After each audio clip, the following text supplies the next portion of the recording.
All right, hi, my name's Don Patterson, and we're working through an exercise in developing the game Reversi for the web as a web application. In the sequence of videos, we're now up to the point at which we are displaying a game board in our HTML. And in this video, what we want to do is tackle the message sending back and forth between the client and the server to instruct the client how to update and redraw the board so that the server can communicate changes to the board to the client. This is not a ton of code in this video, but it's very precise. So we're going to have to be very careful about what we're doing. So let's start by going to server.js. And my goal here is to see if I can get away with no bugs. And this is going to be pretty tricky, I think. All right, so we're going to go to server.js. And logically, the first place we want to go to is to the code where the client joins, so the onJoin command. So I'm going to use my outline down here to find it quickly. I'm searching through for the join room command. Here's the join room command. I jumped to it. And down at the bottom, right before we send out that the join room succeeded, and right after we got the join room response message there, what we're going to do is we're going to add a new message that goes out. So after a client joins our new game, we're going to send them join room response, but then we're also going to send them a game update, and we're going to write a function that does that for us. So after our join room succeeded, we're going to send out a new message, and our new message is going to depend on whether or not they're in the lobby, because the same server code is looking to see whether they've joined the lobby or they've joined a game room. All right, so we're going to check to see if the room that is being joined is not equal, exclamation point, double equal, capital L lobby. This is the same word that's used in main.js as the default if there's no game ID in the IRI. So this string capital L lobby is at the top of main.js. And if the client is not joining the lobby, then what we're going to do is we're going to send them a game update, meaning we're going to send them the state of the board in the room that they are joining. We're going to send a socket to this function, which we haven't written yet, the room, and then we'll just send a message as well. All right, we have to write this function. We haven't done that yet. All right, so let's save that. Now let's write the code that will do this game update. Now sending a game update is kind of complicated. So we're going to make a function. That's why we put it in a function on line 142. We're going to go down to the very bottom of our file, bottom of server.js. I'm using the outliner over here in order to get down to the bottom. We have the send chat message handler at the end, and we're going to go down below that, and we're just going to add a new chunk of code. These aren't going to be handlers, but this is going to be a sequence of code that's a comment, a sequence of code that is related to game state. Since we're going to start putting in our rules for playing this game, let me just even that out there. All right. So what we just wrote was we wrote a function called send game update, and it took in a socket, a game ID, which is the room. The game ID and the room are the same, and then a message. When we want to send a game update, we have to do several things that accommodate whether it's the first time an update has been sent or a subsequent time. So first we want to check to see if a game with game ID exists. I'm going to write some notes to myself here so that we can keep track of it. And if such a game doesn't exist, we need to make it. And then we need to make sure that only 2 people are in the room. Okay. And then we need to assign this socket a color so that one person is assigned white and one person is assigned black. Then we need to actually send the game update. And then later, not this video, we'll need to check if the game is over and send the appropriate message if that is the case. All right, so let's tackle this first element, this first item, before we do any of the other ones. Check to see if a game with a game ID exists. All right, we don't actually have a place where we're keeping track of the games yet. So we're on the server. Let's create a data structure where we keep track of all the different games that are being played. Now, lots of different players can be playing games on the same server, so this could be a little bit of a scaling issue if we had tons and tons of people playing games on one particular server, but that would be kind of a good problem to have. So let's assume that we can handle it, and we're going to make a data structure, which is just a list of all the games that are being played, and we'll index them by the game ID. And initially, it'll start out as being empty. But we're going to do some of our type checking here, and we're going to say if, we're going to look to see if that game exists. So if the type of games sub game ID, so if the game, if our data structure doesn't have one, meaning it's undefined, or game sub game ID, this is where I'm carefully making sure I'm trying to not have any bugs, triple equals null, then what are we going to do? This means that a game does not exist yet. And if a game does not exist yet, we're just going to write out a message to the console that says that no game exists with game ID. This isn't a problem, I'm just doing it for debugging. With game ID colon double quotes plus game ID plus making a new game. All right, and let's add socket ID.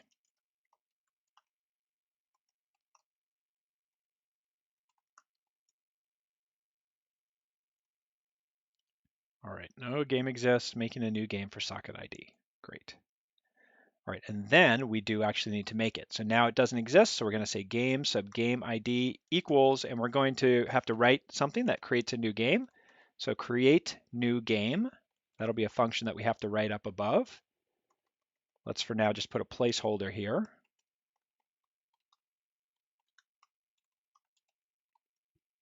All right, we'll have to fill that in a second. So if a game with a game ID does exist, let's go ahead and send the game update. We're going to save some of those other tasks for a future video. So when we send our game update, we are going to need to create a payload for this, and this is going to be an object that we're going to be working with. And into that object, we're going to put some elements. First, we'll want to say that it was a success, so colon string success, comma. And then we want to say what game it was that we made, so game ID colon game ID, comma. Then we want to indicate, we want to send the actual game itself so that the client can update it. Game sub game underscore ID, comma, and then whatever message was passed up above. That's not super critical. All right, so we create that payload, and now we want to send it out to whoever we were asked to send it out to. So we'll say io.of, everyone that's in the namespace slash everyone that is in the room whose name is game ID, so all the players in the game, they are going to get a message called game update, and they are going to get the payload. All right, so that will send the game update to everyone, and I think that's it. So check to see if there's a game. If not, we'll create it and then send it to all the players. All right, so what is that? What is this game object going to look like? We're going to have to send them some data that holds the state of the game. Let's go ahead and decide what that is going to be by creating a new game. When we create a new game, we're going to need a data structure. So we'll say new game, and that's going to be an object. We're going to put a bunch of data in it, and we will have to indicate some information about the player who's white. So we'll say new game dot player underscore white equals an object. So that's an embedded object. And then we'll say new game dot player dot white dot socket equals an empty string because we don't have that yet. We haven't set up who's who. We're not going to do that this video. We're just going to have a placeholder for it. And their name, their username is going to be empty string. And then we're going to duplicate that for black. All right, so the first part of our game object is information about the white player and the black player, where we can reach them on the network and what their username is. The next thing is we're going to need to keep track of time. So let's keep track of when the current game board, when the current game has been played. So let's add to new game a variable called last move time. And we'll make that d.getTime. So that'll be the time when we created the board. That'll be where it starts. And whose turn is it? And we'll start that off as white, since white plays first. Whose turn? Okay. And now we'll need the game board itself. Now the game board is going to be a two-dimensional array, and we'll fill it with a bunch of characters that indicate what's on each board, and then we'll allow the client to draw the pictures associated with it. So this is going to be an 8x8 board, 8 rows with 8 columns. So let's do square brackets, and then the first square bracket, we have to type this carefully. We're going to fill it with spaces. So it's going to be single quote space, single quote comma. And then we're going to do that. That's one. Oops. Okay. Again. All right, that's 1, 2, 3, 4, 5, 6, 7. So that is 1, 2, 3, 4, 5, 6, 7 single quotes with spaces separated by commas, no comma at the end, a comma outside that row. We're going to copy that row 7 times, 2, 3, 4, 5, 6, 7, 8, so that we have a total of 8 rows. 1, 2, 3, 4, 5, 6, 7, 8. And then we're going to put the initial tokens down on this board. So we're going to go down to the 4th row. 1, 2, 3, 4. We're going to put white there. I feel like I didn't make enough columns. 1, 2, 3, 4, 5, 6, 7. There are 8 places, so I have to go one more.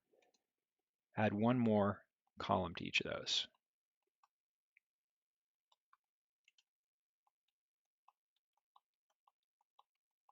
There we go. So it's 8x8. We'll put our initial tokens down, a W, a black, and a W. So black and white with B's and W's, and an empty space means that the game board has nothing in it. And then take off this last comma down there. All right, so this is a tricky data structure. It's what our game starts at.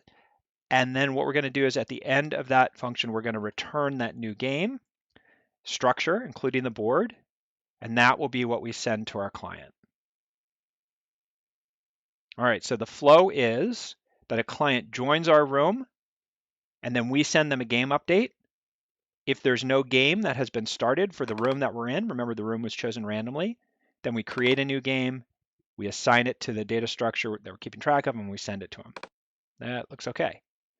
All right, hopefully there's no bugs. What I can do is I can try running this to see if I have any syntax bugs. So I'm going to go ahead and try and run server.js just to see if I have syntax bugs. And nothing immediately obviously jumps out. So I'm going to hit stop that. Great. All right, so now let's go and let's take a look at main.js. And for main.js, what we need to do is we need to be able to handle this message coming back. The message that we're looking to handle is called game update. So we'll go into main.js, and we need to decide where it is that we want to put this message handler. I think we'll put it after send chat message response and before the global launch there. So I'm going to copy send chat message response, and I'm going to actually drop it right below there as our template. And it's just game update is our message that we're handling. And we'll keep this error checking here just to make sure that we got a good payload. So server did not send a payload. If it was a fail for some reason, then we won't do anything. All right, now that gives us some space here to deal with what we want our game update to actually do. All right. Just like the server is keeping track of the game board, the client needs to keep track of the game board as well. So let's start by making a copy of the game board that the client is keeping track of. And we'll start, and the client won't have any idea what the game board looks like. So we'll start by creating a variable called old board, and I'm actually going to get the code from server.js because that was be a little easier than copying it. I'm going to copy this code over to main.js, and I'm going to make it equals here, but instead of having spaces, we're going to put question marks in here because we don't know, the client doesn't know how the game starts. It's not responsible for keeping track of the board at the start or for the updates. The server is going to be the one that tells us everything that we need to know about the state of the board. All right.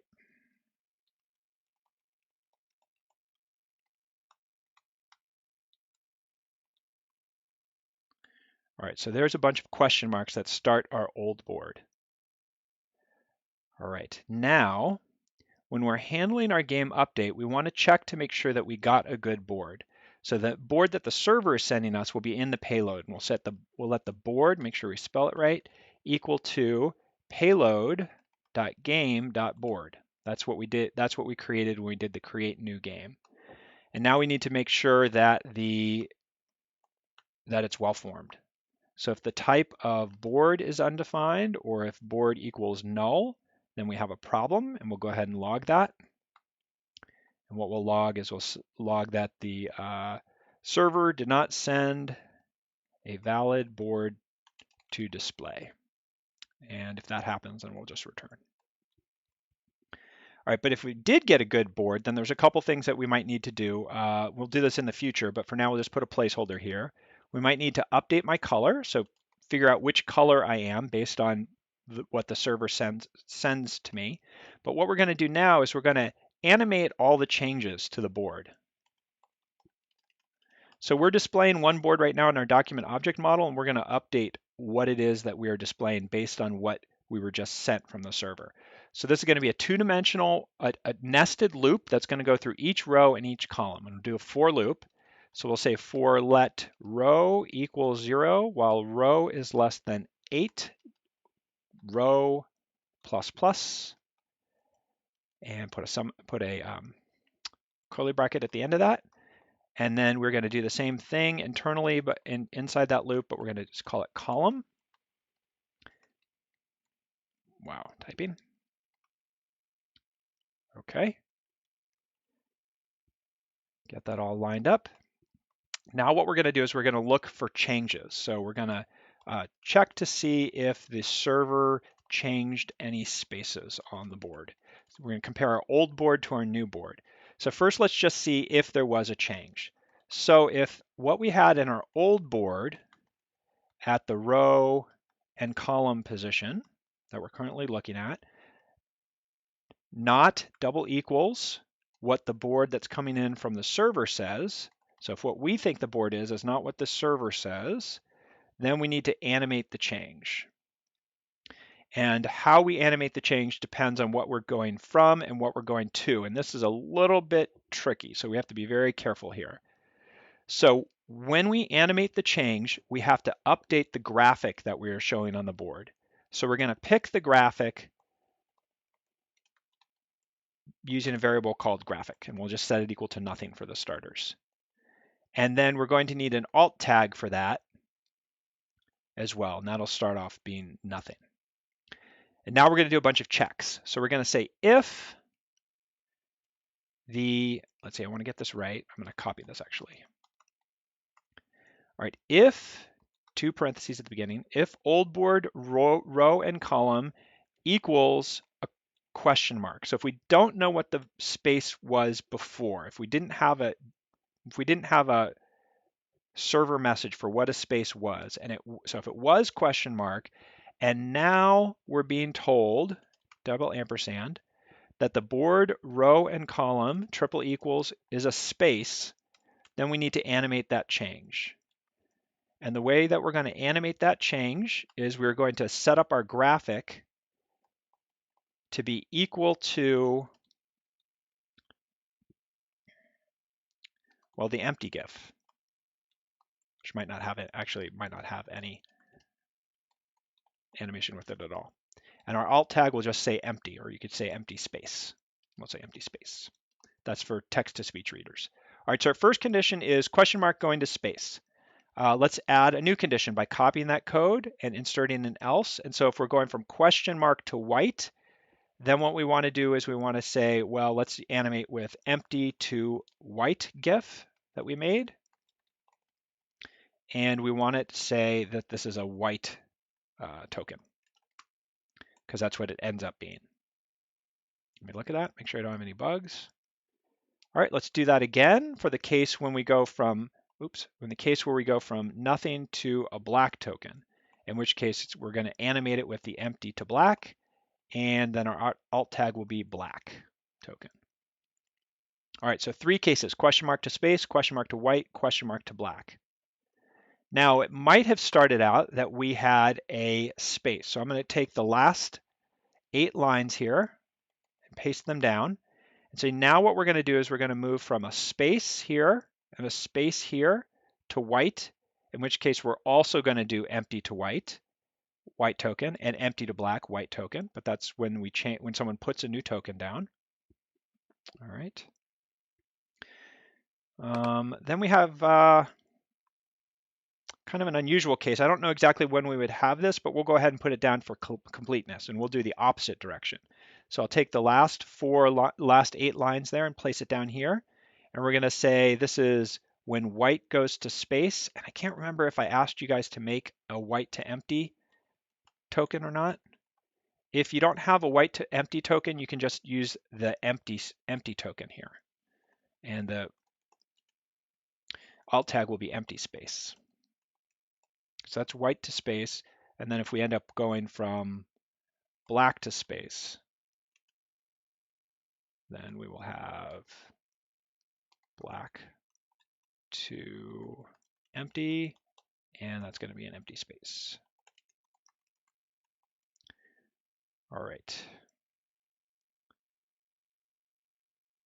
Then the 2 other conditions that we have are when we switch from white to black and black to white. So I'm going to take the last 8 lines, I'm going to copy it, I'm going to put it down here, and the first one will be when we move from white to black, and it's going to be not white to empty, but white to black, and we'll call this black token.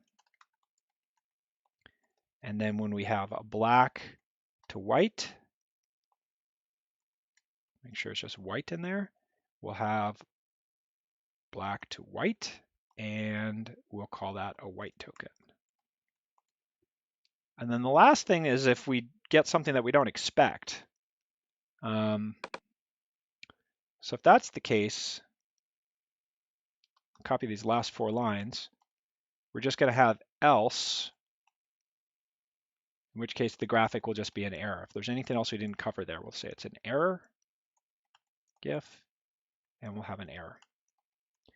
All right, so we picked out what our graphic was, and we picked out what our alt tag is. Now we actually need to insert it into our document object model. This might be the trickiest line of code that we're going to write in this entire tutorial. So here we go. We are going to find the location on our board that we are updating. So we're going to use jQuery. So we use our $, and now we use our selector. We are looking for an ID. So we're going to start with a single quote and a hashtag. That indicates that we're using an ID. But which ID we're looking for, we're going to build using variables.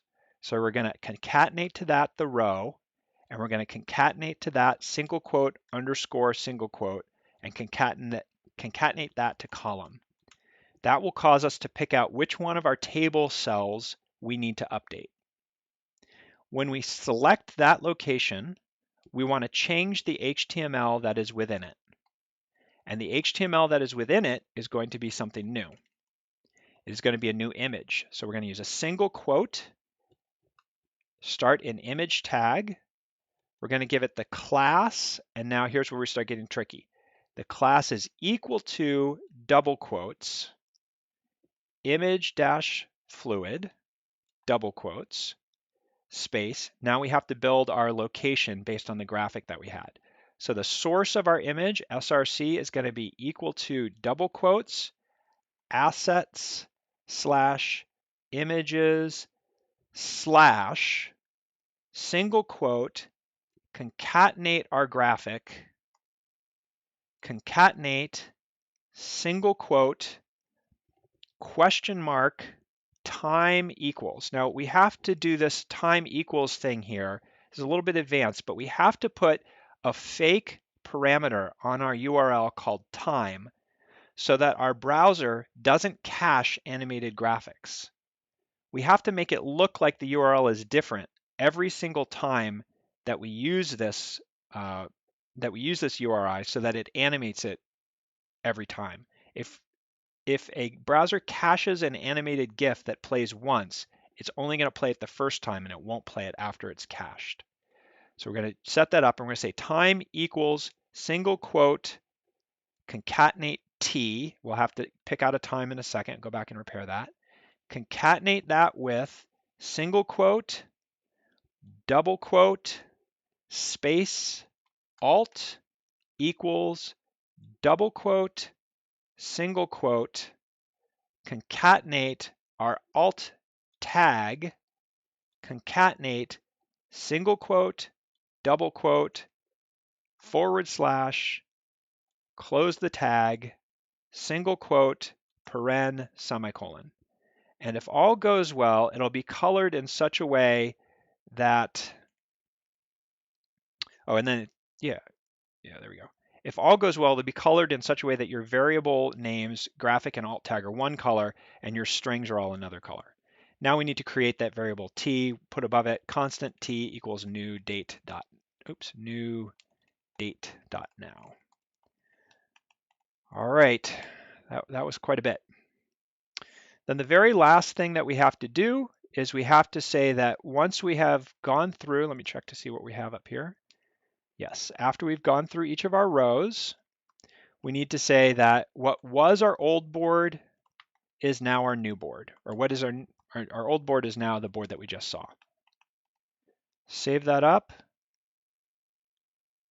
And I think that's everything that we need to do in this video. If I didn't make any errors, then we should see the board load. Okay, so let's go to server.js. Let's go ahead and run it.